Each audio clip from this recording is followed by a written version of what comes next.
Wings Live is presented by Arby's. We have the meats. Hello, everybody. Trevor Thompson and Darren Elliott with you on this Sunday afternoon of Red Wings hockey here on Fox Sports Detroit. And it appears on this Sunday afternoon that Brendan Smith's prayers have been answered. He's back in the lineup today after missing 5 games following surgery to clear up an infection in his hand following a fight against Nick Foligno in Columbus nearly 2 weeks ago. And after getting Pavel Datsyuk and Stephen Weiss back earlier in the week, they are the healthiest they've been all season long. What does Brendan Smith's presence mean for the Wings here today against the Canucks, Darren? Well, just like you said, Trev, they're healthy. So that is just like the team was constructed. Now Mike Babcock has all pieces. And with Brendan Smith, that means you have a 6'2", 210-pound guy who was playing the best hockey of his career before he went out of the lineup. He missed 5 games. Xavier Lekkeman did a good job, but look at how Brendan Smith, good gap control, great skater, really a much better defender this year, really a competitive guy. 2 goals in the last 5 games before he went out of the lineup. In that game where he went up because of the fight, 2 assists plus 3, maybe on his way to his best game ever. He's back in the lineup. So with Brendan Smith back in the lineup, the Red Wings will face a resurgent Vancouver Canucks team led by Ryan Miller and the Nets. With more on the matchup, let's get you down to JLA now, where John Keating is standing by to take it over from here. Keats, it's all yours. Hey, Trev, thanks, and good afternoon. They've won 3 straight and 5 of 6. How long can they keep it going? Well, on your list of crazy questions, that's right up there with, what are you wearing, Jake from State Farm?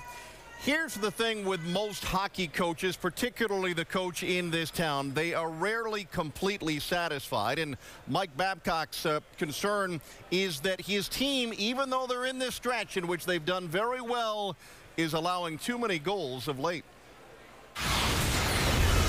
It's real important to not try to outscore your mistakes. It's real important to limit your mistakes and be patient and then score on your opportunities. And so to me, I want to be a good offensive team. I want our power play to be good. I want us to be good on the cycle and on the rush and have active and have the puck all the time, but not at the expense of making mistakes. That's just not the way I think you have success. And to me, these last few games, we've made too many mistakes. You know, you want to win every night. We've been fortunate to do that, but too many defensive mistakes. It was Gus Nyquist who was the game-winning hero on Friday. He had the only goal scored in a shootout as Peter Mrazek made 3 sturdy saves at the other end. It was Detroit's first shootout win of the year. Nyquist leads the team with 10 goals scored this season as he gets set to go up against a couple of heroes in the Sedins on the other side of the red line this afternoon. When a team changes head coaches and general managers and captains and goalie, usually you are looking at a complete rebuild. For the Vancouver Canucks, it's just a little bit of a renovation. All right, it might be the extreme home makeover of a renovation. Willie Desjardins took over for John Tortorella as coach.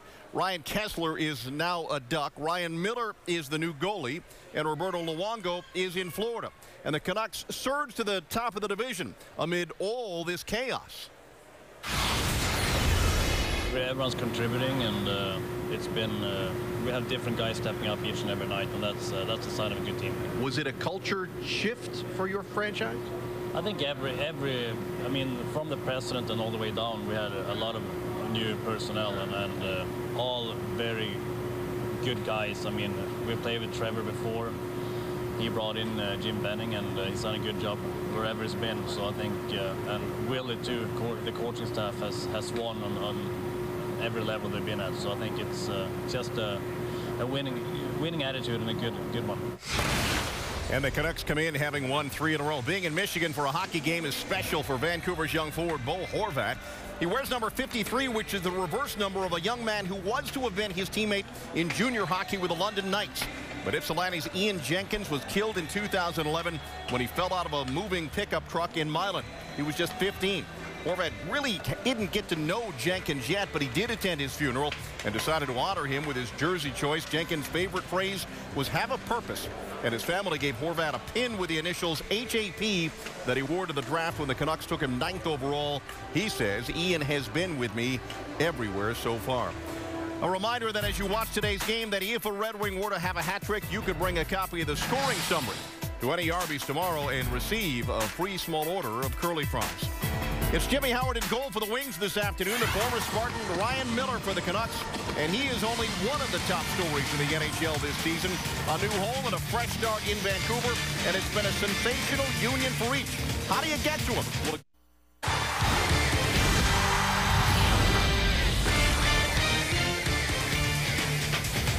not everybody can, but he survived Buffalo. Ryan Miller was the face of the Sabres franchise for the longest time, but free agency allowed him to land softly in Vancouver. In his last start, he made 31 saves against the Blue Jackets in Columbus, continuing a scoreless streak that's now lasted more than 2.5 hours. Miller right now is second in most wins in the NHL. His is 15 wins, one behind Nashville's Pekka Rinne as we look at our Xfinity look around the league. He's been on fire lately, but it's not as if you can't beat him. He's 16th in goals against average, 27th in save percentage. Meanwhile, Jimmy Howard is 7th in goals against as they meet up here today. Well, this is the only game scheduled in the entirety of the National Hockey League today. At first blush, we're thinking, well, the Red Wings are playing an afternoon game because the Lions played on Thanksgiving, and why not have a game downtown at 2 p.m.? The reality is this is Grey Cup Sunday across all of Canada. Of course, a national holiday up there as the Hamilton Tiger Cats get set to take on the Calgary Stampeders in Vancouver, a game that will start about 6 p.m. our time. Let's bring in Darren Elliott from the studio as we get started here. Who do you like in the big Grey Cup matchup, D.E.? Well, I grew up a Tiger Cats fan. Many trips to Ivor Wynne Stadium. It's now Tim Hortons Stadium. But I'm picking the upset. Tiger Cats over the Stampeders. All right, now it's our Miller Lite breakdown. Let's talk of the goalie who comes in with all this swagger in Ryan Miller of the Vancouver Canucks. What has made him so good, particularly this year? Well, you know, the thing about him, Keats, is he's always worked on his game. He's one of those guys we call a hybrid goaltender. He doesn't default necessarily to the butterfly every single time. So that means that Ryan Miller reads the play as well as anyone, and he's back doing that. He's dialed in a winning situation. In Buffalo, the last few years were lean. He played his best, but it didn't lead to many wins. Now he's in a situation where they're rejuvenated, mostly because of his fine play, but you could see that last save. All of a sudden, he's at the top of the paint. Ryan Miller reads the play as well as anyone in the game, and he continues to refine his game no matter what. And he tries to build his game. I found this very, very intriguing. Build his game around the team around him. That's cerebral stuff. Yeah, and he's got a good team around him in Vancouver. Right back to Darren Elliott in just a second. To the surprise of many, though, this Red Wings team is bearing down on the leaders in the Eastern Conference. What's the most surprising is that they're doing it with a purely Red Wings way. For Keith Gabe's story on that and more Red Wings coverage, we encourage you to go to foxsportsdetroit.com. You'll hear Ryan Miller and Drew Miller talk of each other and today's game a little later in the show. But when we come back, Darren reminds us that it's not completely unusual for brothers to meet in an NHL game. Some classic confrontations addressed next.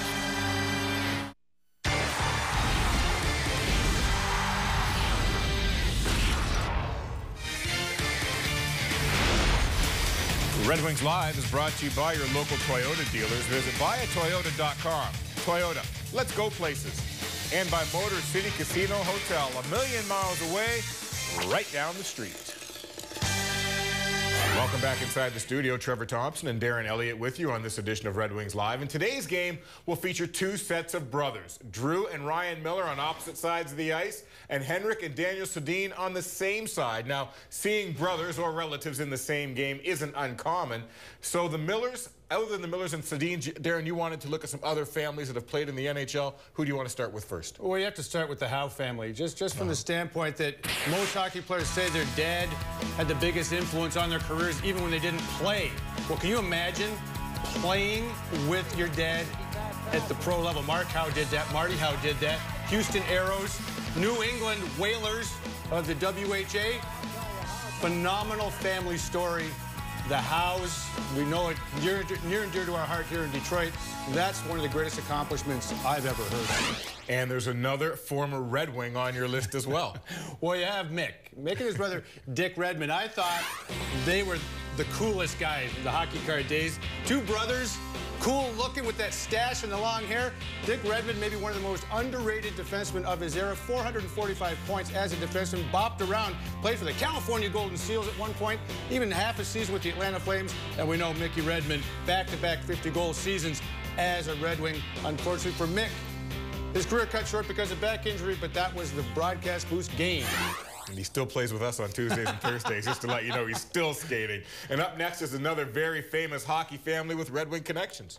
Well, you have the Hull brothers, Bobby and Dennis Hull from the Chicago Blackhawks. What's interesting about them, they played on the same teams. And they weren't identical twins like the Sedins, and they were both prolific goal scorers. Of course, we know about the Golden Jet, Bobby Hull. Dennis Hull was a pretty formidable scorer in his own right. But when you talk about bloodlines and genes, passing it from father to son, we have the Golden Jet went to the Golden Brett. And we saw Brett Hull light the lamp for the Red Wings. Did it for a lot of years for a lot of different teams. The big slap shot, reminiscent of his dad. He scored a lot of goals, coming down the wing like his dad.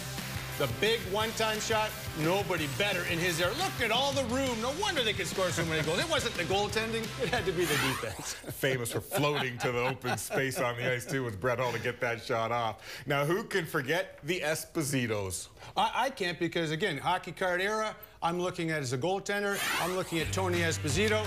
15 shutouts as a rookie. Yes, he won the Vezina as a rookie and the Rookie of the Year. But he was the first college player I ever heard of. Michigan Tech grad. They won the NCAA title in 1965. Phil Esposito, actually, his brother, traded from the Blackhawks, became a star with the Boston Bruins. Esposito, Tony, first start against his brother, Phil. Phil scores both goals in that first game ever. But it was a 2-2 tie back when we had ties. 33 saves for Tony Esposito, so a good day by both brothers way back when. Now, when you look at all those families and all those players, give me the #1 player on the list of all of those guys. Well, I'm just going to go with Gordie Howe. I mean, he meant everything. He brought family to the rink, and he has been the greatest hockey player that I've ever seen. No doubt about that. Hard to argue against Mr. Hockey. Well, Darren, thanks. When we return to Red Wings Live, it's back to the Joe we go. Now, we all know it's the most wonderful time of the year. With Thanksgiving and Black Friday behind us, it's officially Christmas shopping season, and the Red Wings have a plan, or lack thereof, for their holiday shopping. We'll share it next.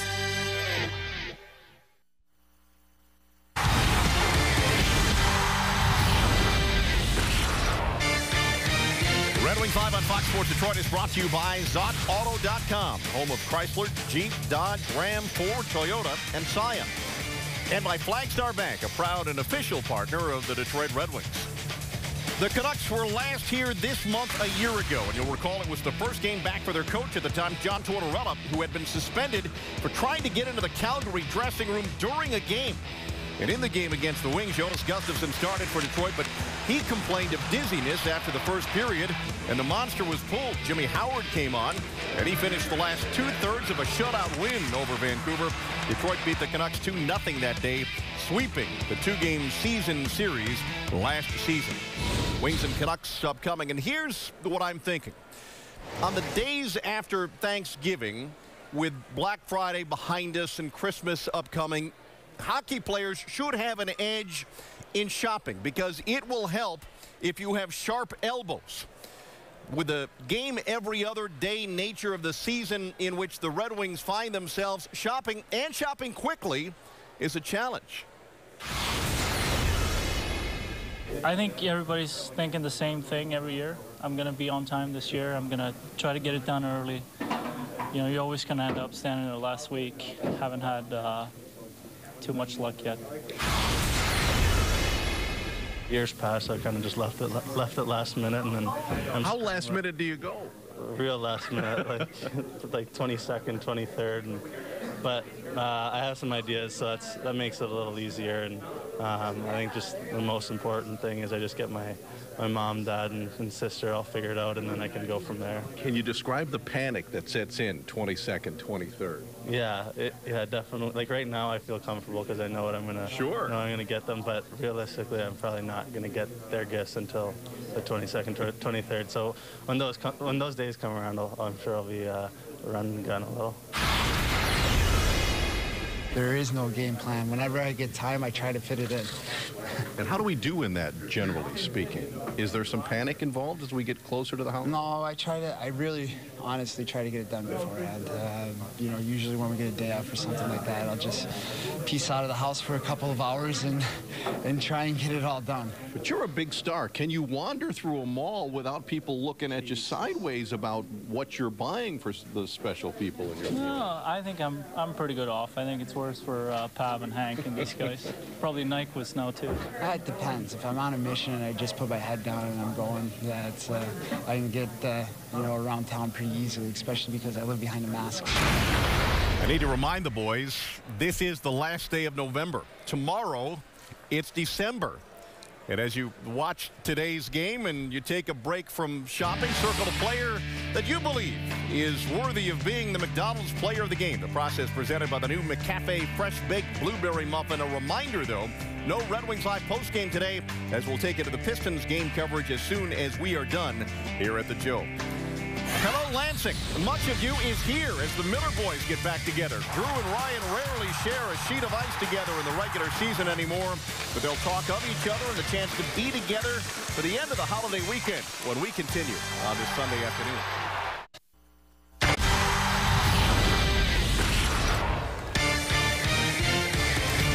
They're separated by 4 years, but will be joined by a host of family and friends today. Truly, it's Miller time at the Joe this afternoon. Ticketmaster has nothing on the group trying to get in to spend the Sunday of a holiday weekend together in a hockey arena, as they so often have in the past. 30-year-old Drew Miller and his 34-year-old brother Ryan don't see each other much, as they always seem to be in the other conference through their NHL days to this point. They are hockey's answer to that film classic, We Are the Millers, and for each, their games are probably as good as they've ever been in their careers. Drew hasn't scored on Ryan in shared meetings, but he recalls with a smile the assist he had on a Darren Helm goal a couple of years ago that ended up having Ryan pulled from the game in which they were playing. Stunningly, Ryan hasn't had a great deal of success against Detroit, just a 2-9-2 record, but he's settled in terrifically in Vancouver this year, a 15-3 record as he gets the chance to play here today. And as you'd expect, his brother on most days is his biggest fan. Definitely following him, and it's a little bit different. Not being able to talk to him as much of the time change, and our schedules have been kind of mixed match with either I'm playing or he's playing on a night, so it's hard to talk, but keep up with the scores. We text, call each other as much as we can, and so far so good for him. It's good to see him get on the board. I know he's been stressing about it a little bit, but he's been playing good hockey. He had a goal taken away by a pretty bad call, actually. A goaltender interference call. Nobody touched the goalie, but yeah, I've seen him hit some posts, and he's just, you know, the kind of player who's going to be responsible most of the time. He's going to be the guy on the line who's either going to go get the puck for you, or he's going to be the guy who's going to, you know, make the third guy high. And so I think they're pretty happy with his role there, but it's great for him to get some offense going. Weird, you guys just can't be in the same conference at the same time. I know. I think my dad was having a little trouble with us having to play out west so much, and then he had us both in the same division for a game or two, and then Ryan went to St. Louis, and now he's in Vancouver, so he's back up staying late watching games. You really think about it for both of us to come up and make it and have a chance to play against each other as many times we have been. You know, we're pretty happy with that, and we try and have fun with it. We try and have dinner with the family, and you know, at least for me, I try and just enjoy the fact that it's something not, you know, a whole lot of people have ever done. Is it still special? Is it still cool? I mean, is there still some chirping? I don't think there's ever really that much chirping, but it's definitely cool and exciting to play against your brother. And I think for my family, every time we play here, especially, is a lot of family, a lot of friends, and it's a good time for all of them. Ryan Miller has thrown up back-to-back shutouts. He stopped 75 of the last 76 shots he's faced. He hasn't allowed a goal in 152 minutes and 5 seconds. Drew and the Wings will try to get that clock from stopping early on in today's game. Back to Trevor and Darren in the studio, guys. All right, Keats, thanks a lot. And it is an early start for the guys today. We don't see many of these 2 p.m. starts. So how much energy do you expect to see once the puck drops today, Darren? Well, I would think the first period, lots of times in situations like this, you end up getting a morning skate feel to that first period. If both teams can kind of survive it, it'll be game on starting in that second period. You don't want anything too bad to happen in the first 20. All right, but no matter the time of day, the Wings will fight hard for 2 more points today and a 4th straight win. Ken Daniels and Mickey Redmond have the call of the game. Darren and I will see you back here at the end of the first. Happy Sunday, everybody, and enjoy the game. Wings and Canucks from the Joe.